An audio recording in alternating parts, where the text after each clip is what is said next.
If it's a day called today, we're talking guitars and life. Let's get into it.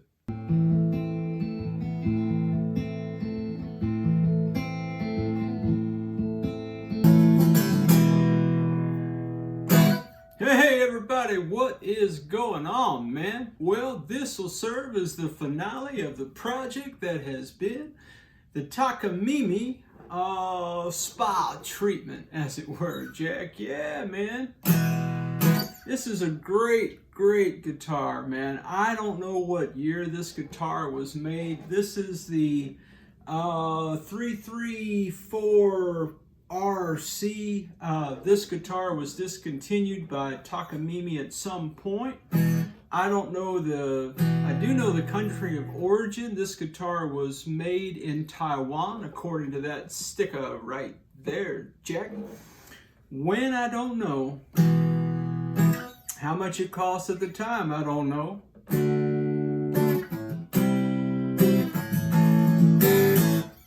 What I can tell you is that this guitar has stood the test of time, even given, just honestly, man, a little bit of neglect, okay?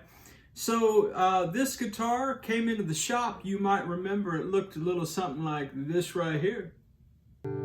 Yeah, guys, so we've got a functioning guitar. That's good news. So I think what I'm going to do next is I'm going to get the camera, put this up on the table here, see if I can get you in real close, and we'll take a look at the old TAKAMINE. Just clean her up, shine her up, restring it, adjust that truss rod if we can, assuming we've got a functioning truss rod. And yeah, man, get this back into good shape for my nephew. The electronics are just covered in just funk. I'll go ahead and show you the electronics. Just this amount of funk here, man. I mean, it's just really super funky, kind of grody, corrupt, as it were. Just really dirty. So so no high frets. So that's good news. Well, we will then move to cleaning. We're going to go ahead and polish these frets up. I mean, they're super smooth. They're not scratchy at all. So I need to clean it up, and I'm going to need to tape this board up. Oh, my nut fell off. Look at that. Well, that's fancy. At what point did the nut fall off? Did anybody see that happen? Yeah, the guitar was really dirty, man, and the string action was super high. It's fairly high right now, not too high for an acoustic guitar, at least in my player preference. But yeah, man, the guitar came into the shop. It was really just kind of filthy, dirty, and we were able to do some things to it to make it a little bit better. And unfortunately, there were some things that we cannot address because, guys, look, 3 things are true today and every day. Yes, if it's a day called today, we're going to talk about guitars and life, but there are 3 things that are true, my friends. 1, I'm not a luthier. 2, I'm not a professional. And 3, this is just one man's journey, man, with guitars and life. That said, I do believe this guitar will leave the shop in better shape than it came into the shop. And that was really my goal. So what did we do to the guitar? Well, I started up here with the headstock. I didn't do much other than a really thorough cleaning of everything. Guys, it had some kind of film and paste and gunk on it. I took naphtha to it. Look, I don't know if that's okay or not, but I did it. It was the only cleaning solution I had that was putting a dent in that gunk. And so I did that pretty much really on the headstock, on the back of the neck, particularly this area right here was super funky, as you saw in the before vid. And then I switched to cleaning prep. Dunlap 65 cleaning prep, which is really for fingerboards, but I figure if it'll prep fingerboard, it'll prep a body maybe. Guys, put in the comments, man, what do you use to clean these old acoustic guitars that are this funky, Jack? If you've ever seen an acoustic guitar that was this funky. I don't know, man. This might take the cake for me. But I took a toothbrush with some prep cleaner on it and went to town on these electronics. The electronics do work. I do not have the guitar plugged in at the moment, although it is an acoustic electric guitar.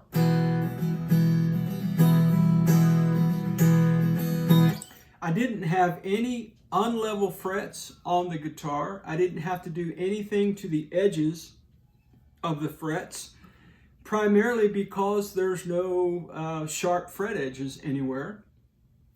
And there's binding around them. So yeah, man, really not a lot of issues with the frets by way of getting up and down the neck. The neck feels great, particularly after it's been cleaned. Yeah, we'll talk about some things I might do if it were my guitar in a moment, but yeah, man, no high frets. So we did polish the frets, and in polishing the frets, I did take some sandpaper, and not only did I polish the top of the frets, I did go down the sides on the top a little bit, because although there were no sharp frets, you know, in this area, there were some around the body, and I just think, man, if you're going to do fret work, do all the frets. And so, guys, I put a video for everything I did to this guitar in the description below. If you want to follow along on the journey, you can certainly do that. If you hang on the channel, you already know that. And oh, by the way, if it's your first time, welcome, man. Come back and hang out with us anytime at TED Talks Guitars and Life. So we dealt with the frets. We cleaned and conditioned this well-worn fingerboard, man. I think that's cool. We did install some brass saddle plugs. Guys, I don't know the real term for that. I don't work on a lot of acoustic guitars, although I've owned a lot of acoustic guitars. But whatever these things are called, dude, these are brassins, because I had them laying around the shop for a rainy day, and I decided my nephew and his grandfather's guitar was the rainy day, just the right occasion for me to break these bad boys out. I did not take off the Tyler, Texas sticker, because I figured that to be a part of my nephew's grandfather's guitar, and so I retained it. I think it cleaned up pretty well. I don't know if the light is catching some things or not. There are still it kind of looks like a film. Guys, I threw every cleaner I had at the top of this guitar. I have determined that some of this paleness is just sun wear. That's the only thing I can imagine, is that it was sitting on a stand somewhere. There's a bright streak right here, which leads me to believe maybe a strap was laying over it, and it was by the window, and every day the sun beat down on this bad boy, and it just kind of got a little bit pale. I don't know. What does it look like to you guys, man? How does that look?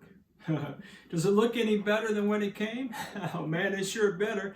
I spent enough time on it, Jack. It was a labor of love, no doubt.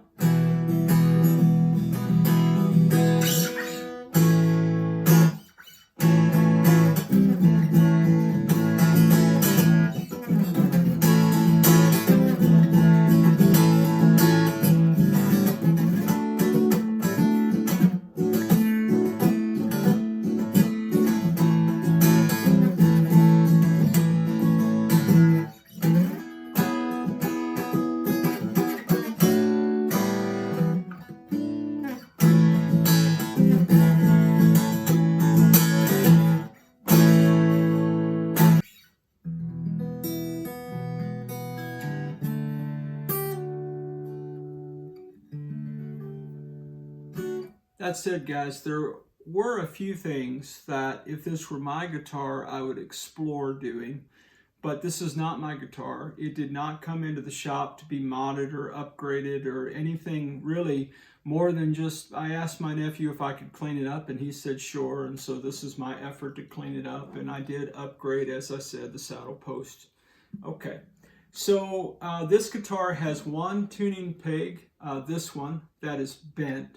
You can probably tell that in the video. If you can't in this video, you can go watch the playlist below and see that. So if it were my guitar, I might try to straighten that, or more than likely I would just swap the tuners. That's what I would do if this were my guitar. The nut, when I took the strings off and was checking frets in the under the hood version for this guitar, the nut did just kind of fall off the guitar. So, which is not uncommon with an old guitar.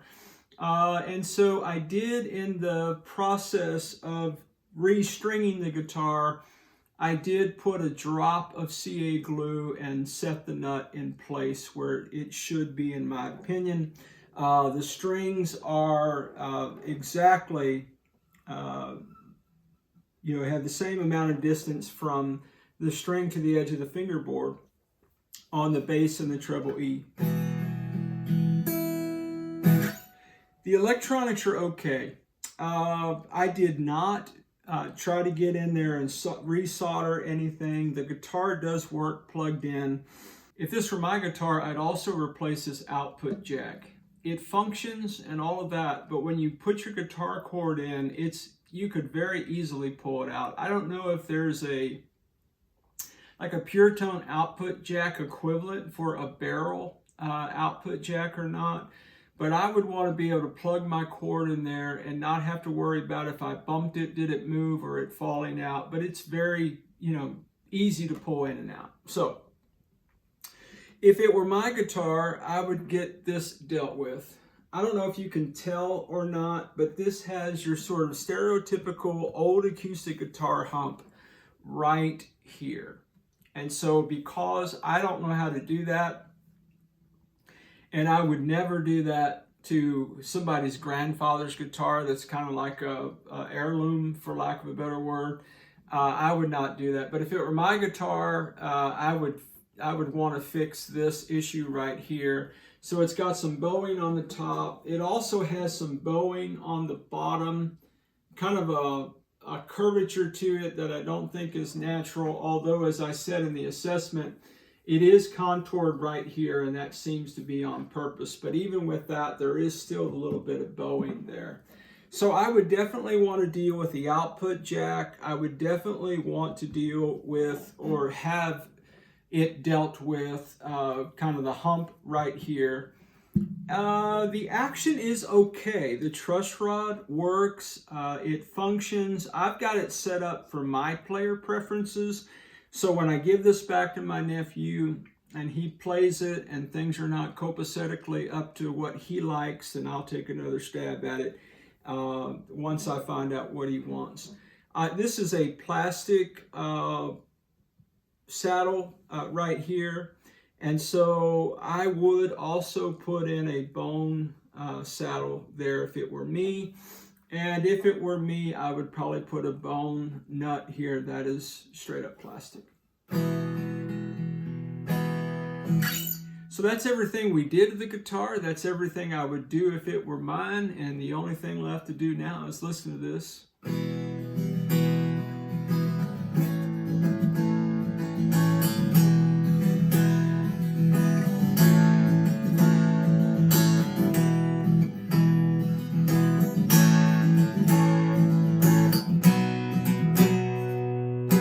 I think it sounds pretty well.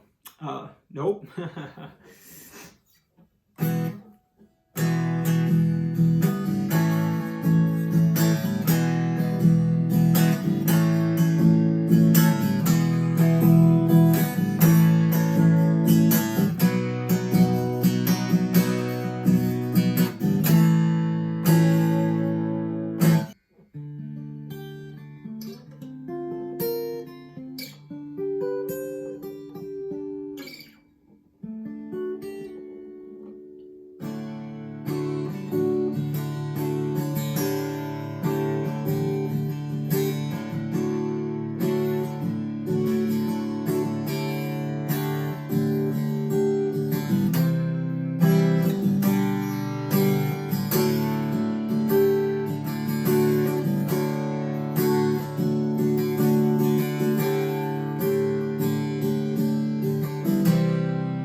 guys, the guitar is squeaking and honking and stuff because I'm heavy-handed. If I was playing softer and I was more careful about what I was doing.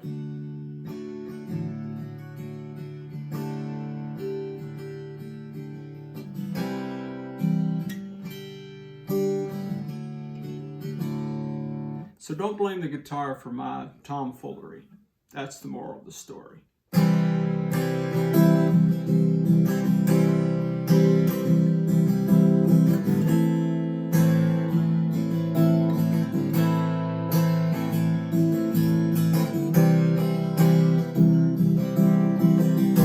What's that sound like to you? The guitar, I mean.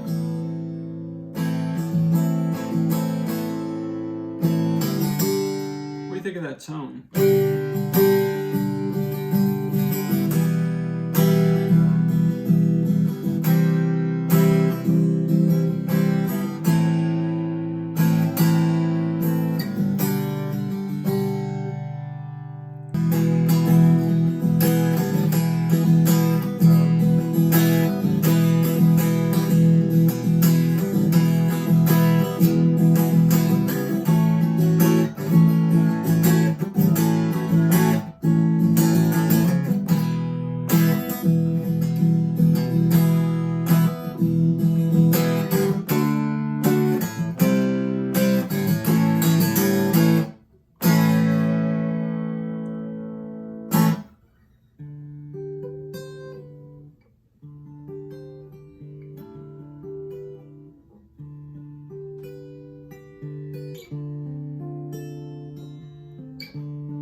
Yeah, man, I think the guitar plays good. I think it sounds good. It has a dark, kind of a rich tone to me. Now, I put on Martin Retro custom light strings. It's just the strings that I have on my Epiphone and other acoustics I've had for the past few years. So I like those strings. I like a lighter gauge strings because I do tend, even though it's an acoustic guitar, I do play a little bit of lead riffs from time to time and try to do a little bit of bending, and so it's just easier with custom light strings. I would probably, and these were the only strings I had in the shop, that's just the truth, but if I had some different style strings on here, I might put thicker strings and I might do something other than the material of these strings. I don't know that the material is clashing with the brass saddle post or not. I don't think so. What do you guys hear, man? Put it in the comments. How does it sound? Let me play something other than this and this.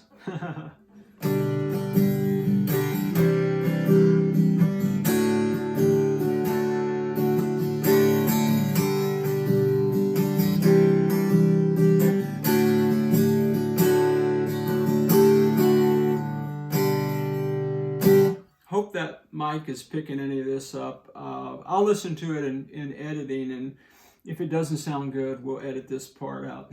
No, we don't edit anything. Oh yeah, I keep forgetting.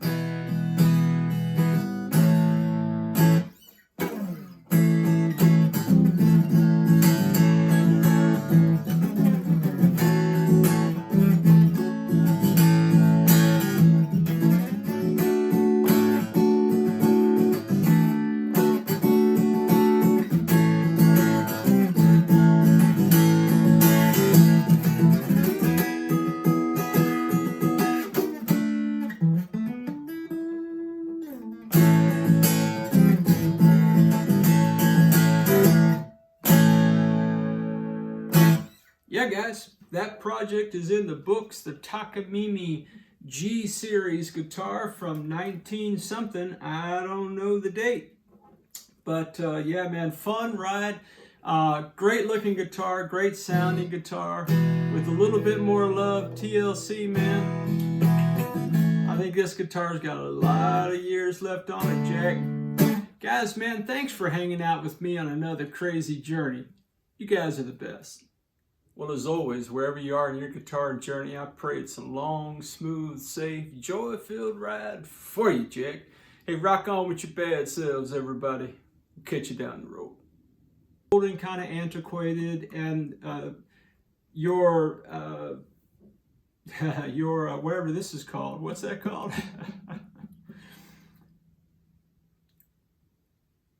All right, back up, Teddy, just a little bit.